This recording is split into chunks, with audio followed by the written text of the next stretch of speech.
Pigweed here.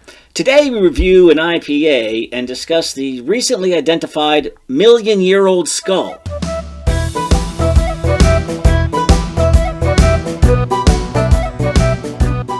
Hey, there he is. Good evening, Crowville.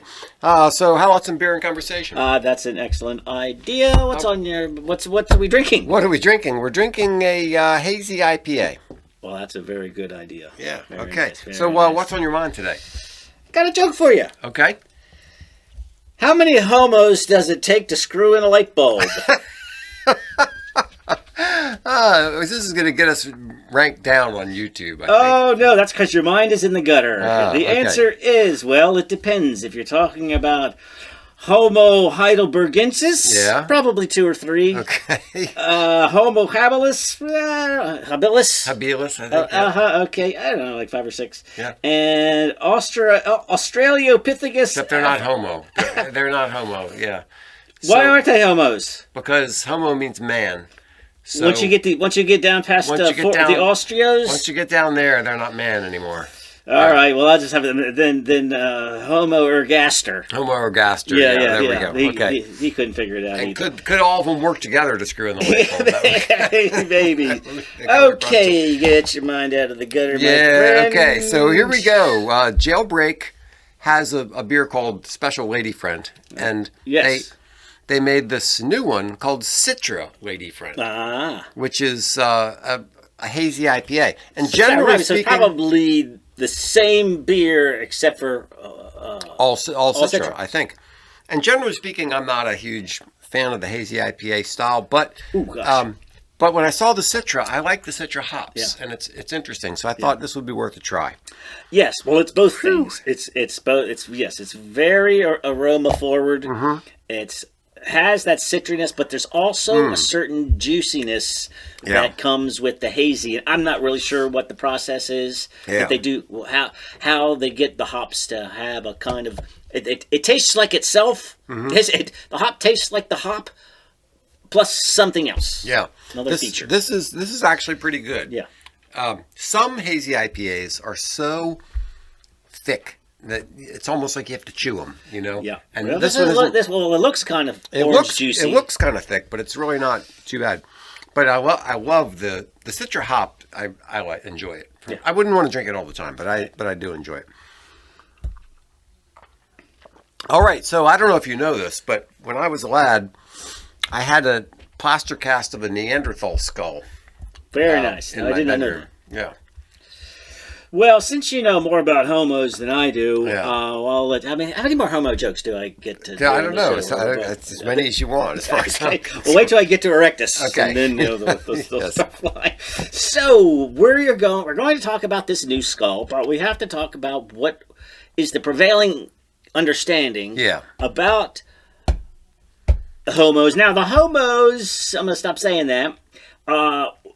Is that the genus, the family? Okay, now this you don't. I don't know if you had to do this in high school biology, but I did. No way. Had to recite a certain thing within 7 seconds. The animal, the kingdom. Yeah. Kingdom Animalia, phylum Chordata, class Mammalia, order Primates, family Hominidae, genus Homo, species Homo sapien, common name man. Very nice. And that stuck with me ever Yes. since Well, 9th grade. gosh, it certainly did. Congratulations. I like that. So what I have here that I did not memorize is, all right, so Homo is the genus of the family, what did you say, Hominidae?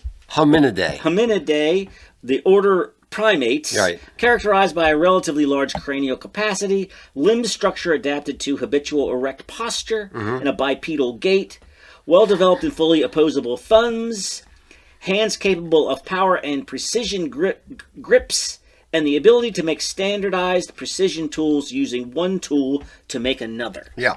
How's that sound for the homos? Sounds pretty good. Now, it used to be that they said that the thing that distinguished humans was our ability to make tools. Yeah. But then they found out, no.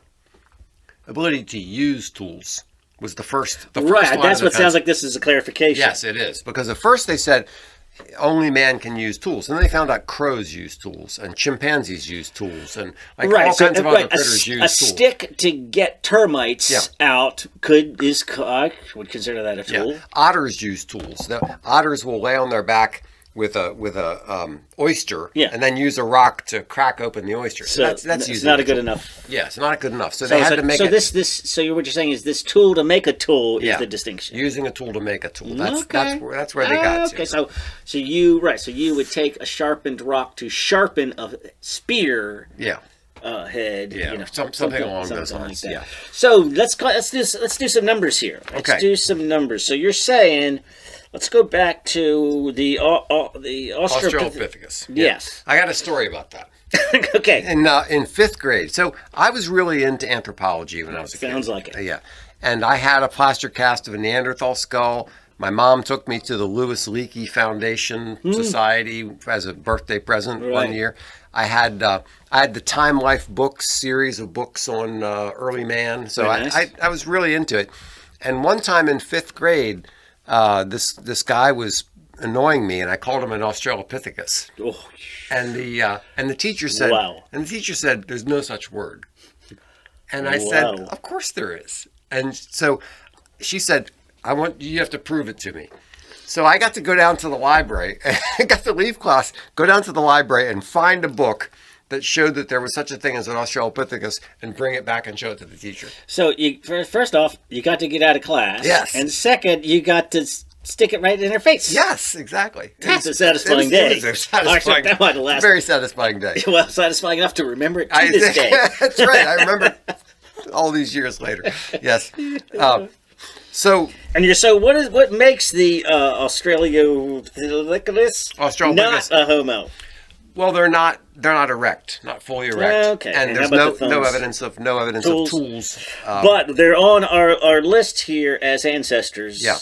And what we have here is about 3 to 4 million years ago. Yeah, so the dates change from time to time.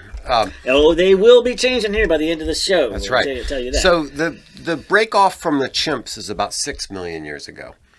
So this is like there are earlier fossils that are like early non-chimps that they think are in the human lineage.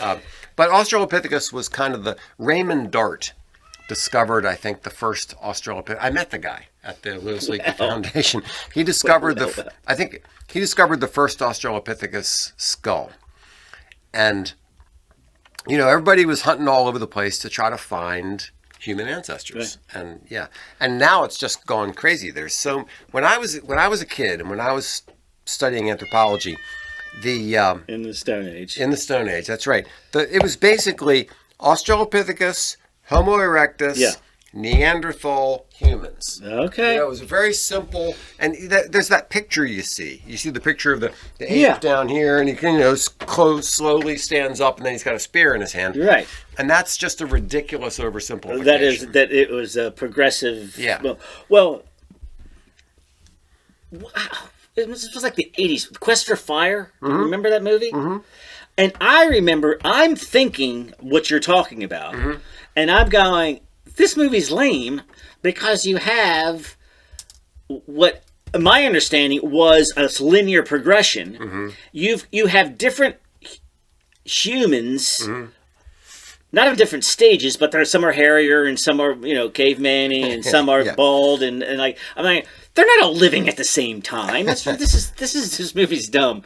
But yeah, kind turns of. Turns out that's time that's right. Yeah. So hold on. So Homo habilis, we got here. What's our years on that guy? Yeah. So that's around 1 million, isn't it?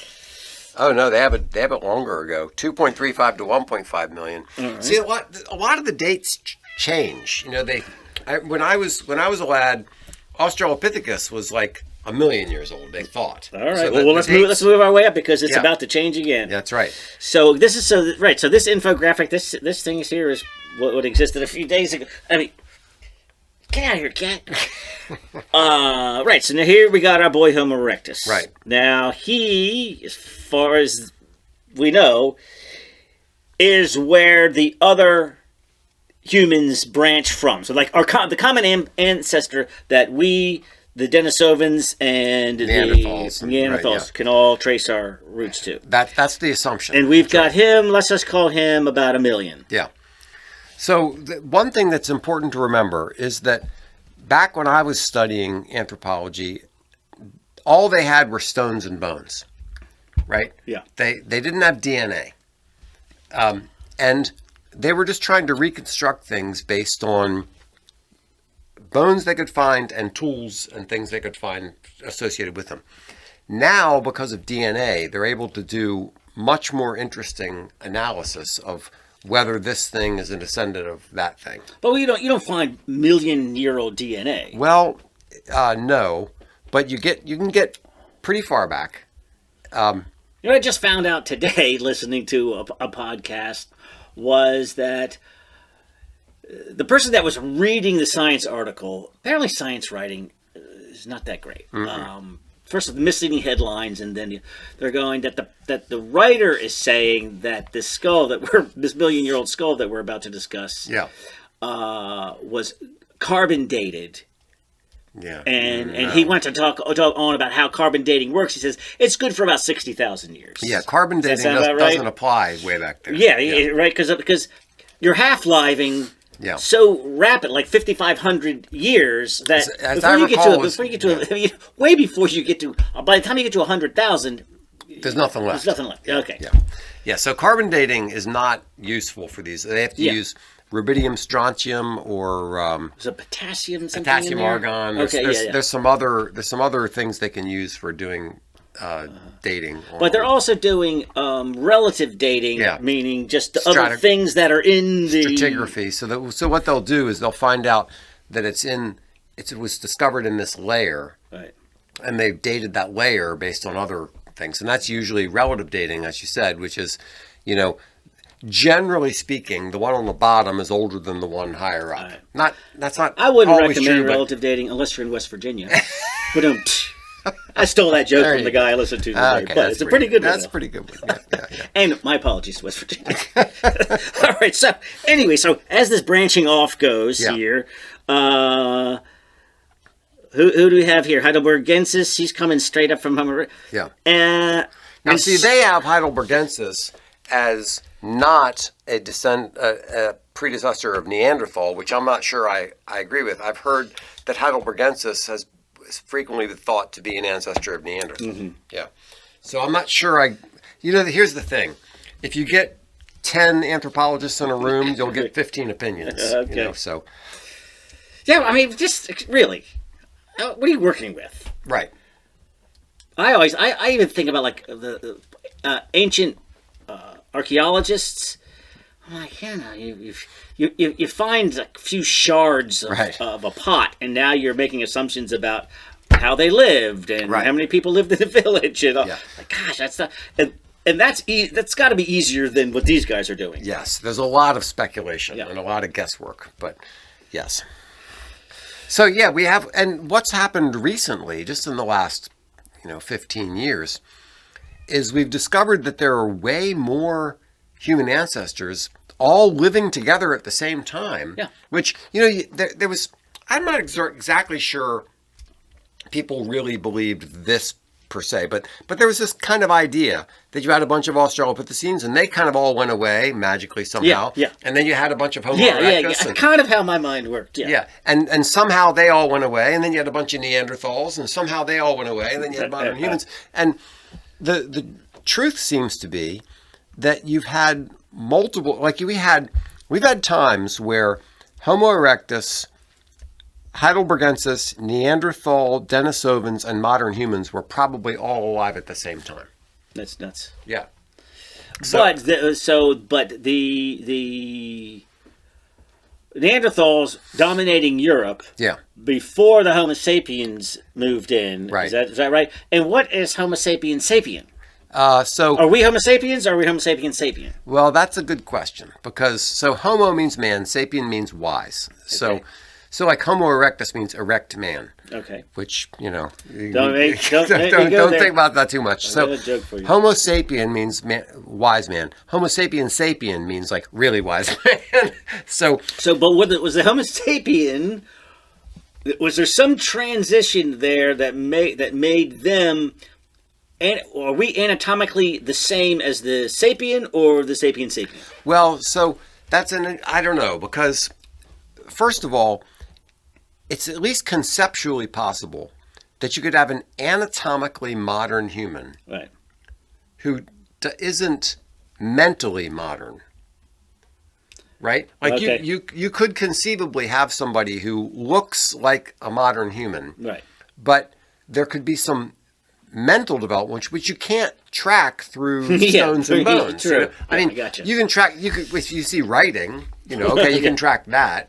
But if you're looking at fossils from 100,000 years ago, okay, they made these tools. But was there a cranial shape or size change between sapien and sapien? I don't think so. Okay, so and the idea was Neanderthal is already in Europe, right in caves in France. Then Homo sapiens, who developed in Africa, left through Israel. Boom, boom, boom. They went up there for whatever reason. They outcompeted them or bred them out or whatever. And that is why we lost the Neanderthals and we were just left with the Homo sapiens. Well, maybe. Because, so the standard assumption nowadays is what's called the out of Africa hypothesis, which is that Homo sapiens developed in Africa and then spread out from there into Asia and into Europe and other places. Now, and our date on that is 200, 300,000 years. Well, that's the question. Because there are a couple different dates. It's not as if all the Homo sapiens in Africa left, so there were like successive waves of migrations. So it's possible, supposedly there are some Homo sapiens discovered in Israel, 100 to 200,000 years old, right? But not so much in Europe. The ones in Europe come later. So the idea is that there were probably waves of migrations out of Africa because of climate reasons or other kinds of things. So, but that is the wave part. But I mean, the development part. Yeah. 200 to 300 is a number that I think people have generally worked with for when Homo sapiens developed. Yes. Exactly. Okay. Are we ready to go to China yet? You got something more to say about. Well, I would just say that Homo sapien left Africa and migrated into the Near East, into Asia, and into Europe in a couple of different times, so that they interacted with the Neanderthals and Denisovans apparently over a long period of time. But the Denisovans already. I'm assuming it's Denisovan, by the way. It might be Denisovan or something. I know what. I listened to two different ones, and I heard both. Really? So, yeah. Okay, yeah. So I'm not sure exactly which way you're supposed to say it. Right. So if Homo erectus, we're putting at 1 million. His there's a branch from him that goes to Asia. Right. That gave us. Yes. Possibly, but that raises the. But he doesn't. We don't even have a skull for this guy, right? We have a finger. How do you know what the skull looks like? A little bit more than a finger recently, but yes, Denisovans there wasn't much to begin with. Little fellas. No.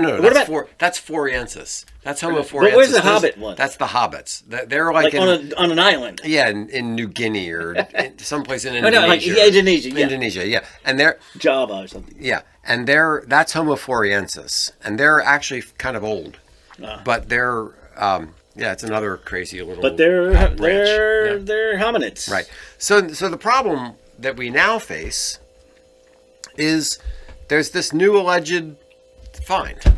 Right, and it's not that new. It's like from the 80s. Yeah. This thing is really old, but it was crushed. And it wasn't a great specimen. They wouldn't, and you know what? There are probably specimens like this in museums and places all over the world that we just don't quite know what to do with. Yeah.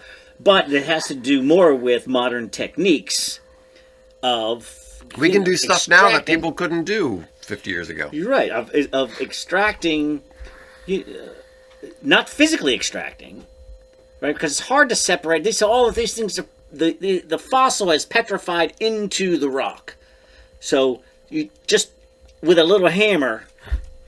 Trying to separate the bone from the rock gets difficult at certain times. Yeah. So they had these new techniques. Maybe that's why, and that's why, and they knew that probably. They're like, all right, if we try to extract this with a little hammer, we're just going to ruin the darn thing. Right. And I sat around until we found some technology. Yeah. So some bones that you find are actually bones. Right. But as it gets farther back, the bones become what's called ossified, which just means turned to stone. So because the parts... It must be hard as heck to distinguish the stone bone from the stone. Well, it depends on what it's buried in. Yeah. So if it's buried in clay or something, that's different than if it's buried in something else. Gotcha. But in some cases, you've got the stone that used to be bone right next to the stone that's been stone, And how you're going to separate them is really tough. And in this case, the skull was crushed and it was hard to separate it from the stone. Yeah. But everybody seems confident, that with digital technology, and I can imagine a case, and I don't know if this is what because I saw a guy holding something that he's just sort of swinging it around like it's a 1,000,000-year-old skull. Probably be more respectful. I know, but I think that they just scanned the bones, reassembled them in a computer, and then did they 3D printed the thing. 3D printed the thing, and now they know cranial size and et cetera, and they're going and they're saying, wait a minute. We feel pretty good that this thing is 1,000,000 years old in Western China. Right. Which does not help the thing that the evolutionary explanation we just walked through. So one of the things that you'll find is the headline writers for all these stories are new find upsets the entire blah, blah, blah, right? Evolution. Yeah. So that is explainable in a few different ways.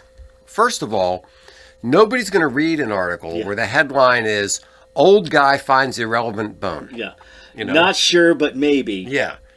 So they have to make it sound like it's kind of what I always say. Nobody, if the advertisement is "All's well, news at 5, details at 5," nobody watches the news at 5. If it's like the secret thing that's going to destroy your children, that everybody wants to watch that. Right. So they write the headline to be fantastic, and what they're always saying is this changes everything. It doesn't always change everything, right? So that's one thing. But then the other thing is the scientists themselves, to make a name for themselves, to get, to be able to publish books and get articles and get their tenure and all that other kind of stuff, they need to make their finds seem more. Well, they need funding, right? Yeah, they need funding. They got to make it seem like they're doing something that's interesting, and then. So you've got those kinds of pressures, right, and then you also have the fact that the old established stuff was, as I said before, based on stones and bones, and the new stuff is at least sometimes based on DNA.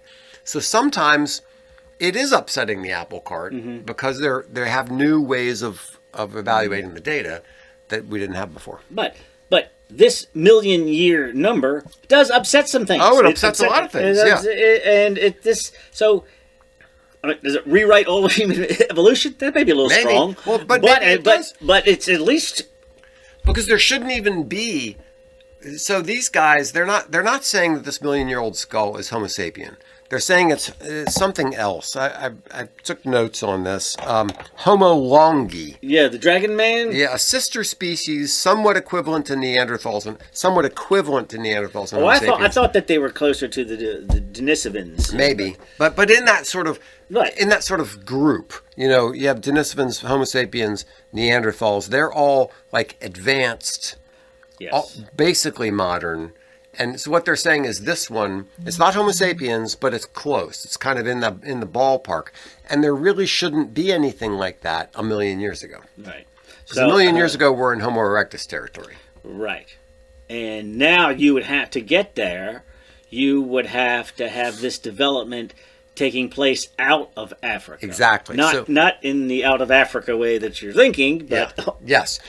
So what that does is it challenges the out of Africa hypothesis by saying that maybe early, maybe Homo erectus left Africa and then modern man developed outside of Africa. Yeah. So that's the challenge. That's challenging, and just the dating itself, like going, we just jumped from we almost doubled the length of time. More than doubled, yeah, because Homo sapiens is like 200 to 300,000 years ago. Yeah. And now it's 1 million? What? I mean, it's not Homo sapien, but you're pushing back that family that family of modern kinds of Homo back to to 1 million years ago, which is a big change. It is a big change. So one of the things that comes up, at least one of the things that occurs to me, is I'm suddenly going to make this political. There we go. The Chinese want to promote the idea. So this thing in China with a lead Chinese, with a Brit too, but a lead Chinese anthropologist. The Chinese want to promote the idea that they are the great civilization. Yes, the center of the universe. The center of the universe. Everything rolls. So to the extent that they could promote the idea that modern man developed in China, I think they'd love that. They would love that. Yeah. But we know that science broadly is immune to politics. Oh, of course. In China, especially in China. Especially in China. There is no science or technology that is done for the promotion of the greatness of China. No. And the people, and I get it. And the people I love made in the USA stuff. But yes, so you're saying this is your political. I'm saying that there is I'm sure the Chinese love the idea that yes. I guess I don't. We're not. I don't think you're suggesting that they're faking some grand big conspiracy theory. No, but they certainly are pumping some money in, and they promoting are this thrilled with the idea. Thrilled with the idea that humanity that might have started. Of humanity, I don't blame you. Yeah. So it is definitely a interesting find. It's definitely changes. Yeah. Potentially changes. Yeah, it kind of right. So you're talking about how bad the science writing headlines can be. This one potentially lives up to it. Yeah. I mean, remember the last one we did was the re-extinction of dire wolves. Oh yeah. And it turns out that no, they just tweaked some wolves to kind of look like dire wolves. Yeah, the de-extinction. They did what else? You said re-extinction. Yes. No, we don't need to re-extinct anything. Yes, the de-extinction. Yeah. So that was a bad headline. But this one, this might have a little bit more merit. It does. So. Well, I mean, we'll have to see how it all pans out. But it is very interesting, pushing humans. Now, the thing that I desperately want is I desperately want somebody to find Neanderthals in North America. Yeah. Now, it's never going to happen for all kinds of reasons, but see, I think that would be pretty cool to have Neanderthals in North America. Did they get as far as Siberia? I mean, did they get close enough to... Was there a land bridge for them to cross over? So there were Neanderthals. We're talking about 40, 50,000 years ago. Well, no, Neanderthals been around for... 150, 200,000 I mean, the end of the... So the land bridge crossing was more like 10 or 15,000? Yeah, probably. And so they weren't... They were good. The last Neanderthal we know of is like 40,000 years old. Well, but what? I guess was there a land bridge? Was it Ice Agey? Yes. At that time? Was there a crossing point 40,000 years ago? I think so. All right. Yeah. That'd be fun. Yeah. Although it's not really clear that everybody came to the Americas over the way that we think, but that's another yes, topic. So you're familiar with the Discovery Institute, and they are specifically focused on. They're very anti-evolution, right? Yeah, and they promote the 6-day creationism and that sort of stuff. Or no, they promote intelligent design. Intelligent design. Right. So. Well, this is their reaction to this story. Mm-hmm. It says, how many times have we been told that some paleoanthropological find is, quote, rewriting the story of human evolution. Right. That's kind of how science works, though. Yes. You know what I mean? Yeah. It's like they could say, oh, well, they told you it was this. It turns out it's not. I guess it's all fake. Well, to a certain extent, they're just reacting to the reality of headline writing. as we discussed before, as we discussed before. You know, if you want people to open your story, you're going to write a dramatic headline. Right. To get that. So yes, they say we've changed the law, we've changed everything. This changes everything. Blah blah blah. But the idea that there's a scientific theory that everybody is pretty on board with, and then new evidence changes that theory. That's what we want. Doesn't mean that you guys were a bunch of liars and you're dummies. Yeah. No. That's what we want, and that's what we didn't like about the whole COVID thing. This settled science stuff. That they were, yes, exactly. No, it's not settled science. Come on, there's always. We're going to smash that skull because it disrupts what we already thought.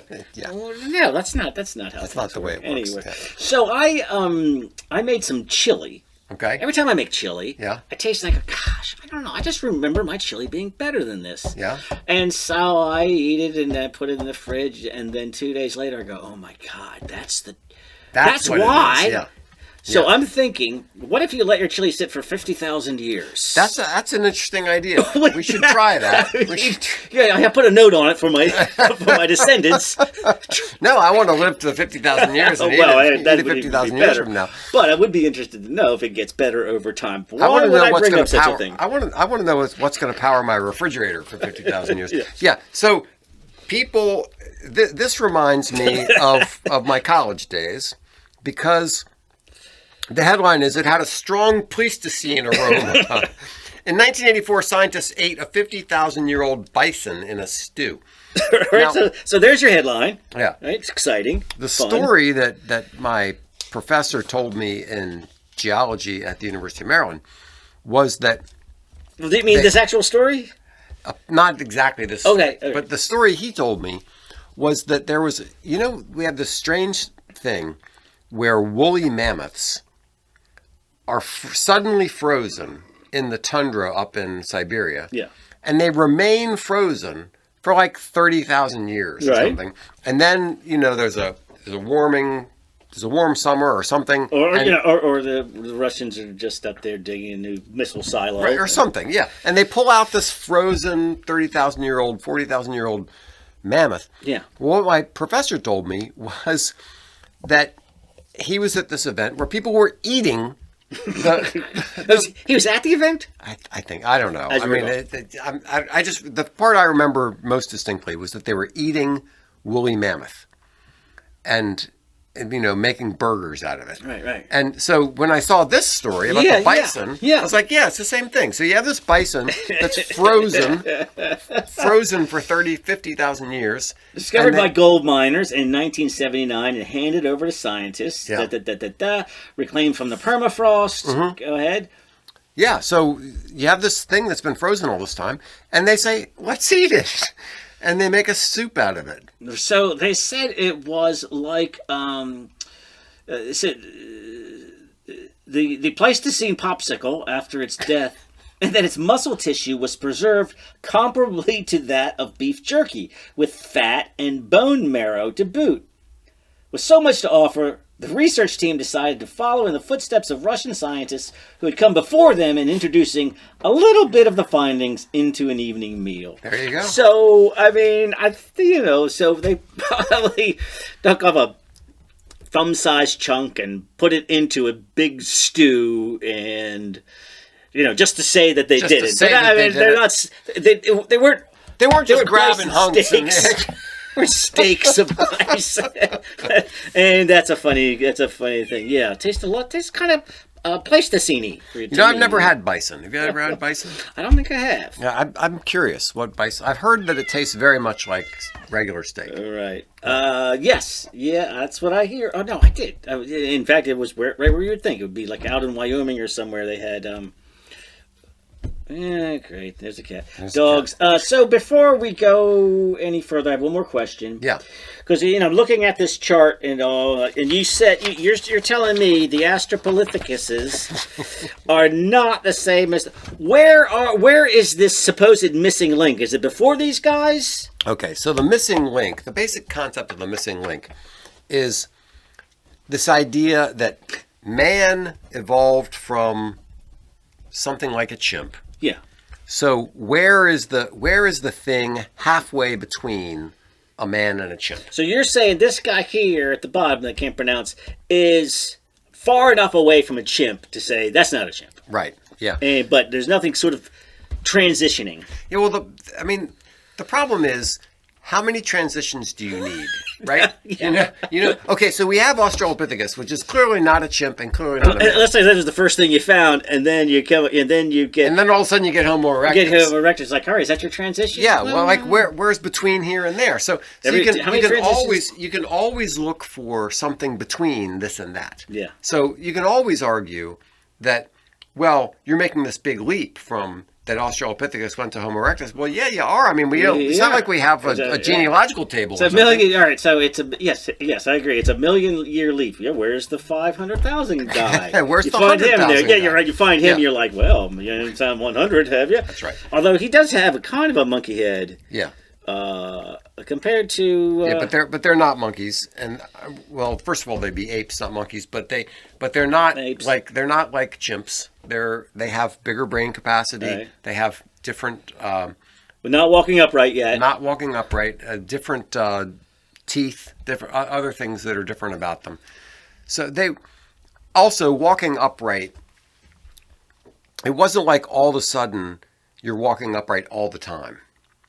There are some creatures, like even bears will walk upright. Yeah, I mean, you see gorillas walking They'll upright. walk around upright. They look kind of goofy when they do it, but but they can do it. They do it. Yeah, so it's more of a question. Especially like they pick up a child, Yeah. Baby gorilla, or a baby human in some cases. Or baby human, fill into a cage, and they'll walk around upright. Yeah, it's fine. So who's the big podcaster? He says, Rogan? Rogan. He says that Bigfoot sightings are basically bears walking on two legs. Yeah, probably. Yeah, probably. Yeah. All right, one more thing. Yeah. Did you watch Lancelot Link as a kid? I did. Yeah. Did they try to get the chimps? Well, how about explain for the kids out there what we're talking about? So this is about the time of Get Smart. The guys know this is like a Lancelot Link was a chimp. Mid-60s. Yeah, it was a chimp. But everybody's a chimp in this show. Yeah. And gosh, I remember watching it. I don't really remember what the theme was. I don't know what. I mean, I don't know. Was he like a detective or something? But anyway, everybody, the whole cast are chimps. Mm-hmm. And my question now, at the time, I was just fun to watch. Yeah. Because they would dub their voices in. Are you sure? As I know. But I mean, did they script out a plot and try to get the chimps to act it out, and then, or did they just put them in? Did they just write it later? Probably. That's a really good question, because probably the smart thing to do would be to dress them up, give them cigars and whatever, and film them, and then say, what kind of a story can we make out of this? Which would be so much fun. It would be really fun. That actually would be fun. All right, kids out there, I'm sure you can find some Lancelot Link on YouTube. Yes, that's the later side, and the other side is we may have rewritten evolutionary history. Yeah, right here, right here, and it might not have come out of Africa. Might be the Chinese. Might possibly not. Yeah. Right. Cheers. Thanks so much for listening to Beer and Conversation with Pigweed and Crowhill. Remember to visit us at pigweedandcrowhill.com or send us an email at pigweedshow@gmail.com.